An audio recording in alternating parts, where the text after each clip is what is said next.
আসসালামু আলাইকুম এভরিওয়ান। আশা করি সবাই ভালো আছো। আমি মোহাম্মদ মারুফ হোসেন রাব্বি, বর্তমানে পড়াশোনা করছি ঢাকা বিশ্ববিদ্যালয়ের ম্যাথমেটিক্স ডিপার্টমেন্টে। আজ আমরা গুরুত্বপূর্ণ একটা শব্দ দেখব, ডক্টর। শব্দগুলা বিশ্লেষণ করব। দিতে ডায়েরি রাইটিং,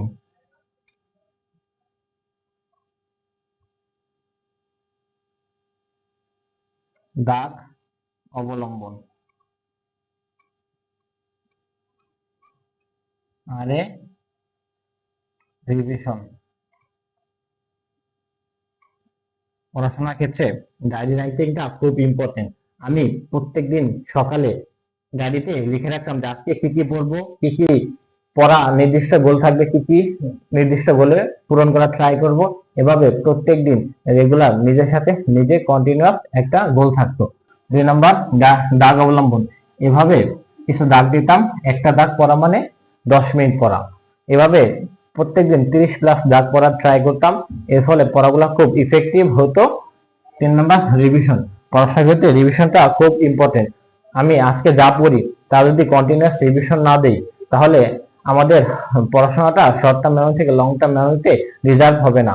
রিভিশনের 2-3টা গুরুত্বপূর্ণ টেকনিক হলো, আমি ঘুমাতে যাওয়ার আগে 5 থেকে 10 মিনিট আজকে যা পড়ছি সেটা একটু রিভিশন দিতাম।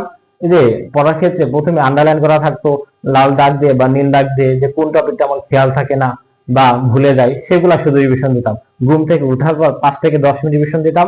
আর 5 ওয়াক্ত নামাজের সময়, নামাজের পরে বিশেষ করে 5 মিনিট করে রিভিশন দিতাম। এর ফলে আমার একদিনে মিনিমাম 30 মিনিট রিভিশন হতো। তাহলে 7 দিনে 210 মিনিট রিভিশন হতো। এর ফলে আমার কয়েকদিন পর পর রিভিশন দেওয়া লাগতো না, প্রত্যেকদিন কন্টিনিউয়াস রিভিশন দিতাম। এর ফলে পড়াশোনাটা শর্ট টার্ম মেমোরি থেকে লং টার্ম মেমোরিতে রিজার্ভ হতো। আশা করি এই ডক্টর শব্দের বিশ্লেষণের গুরুত্ব বুঝতে পেরেছো। এই শব্দগুলা 3টা অস্থির অস্থির টেকনিক নিয়ে আলোচনা করা হলো।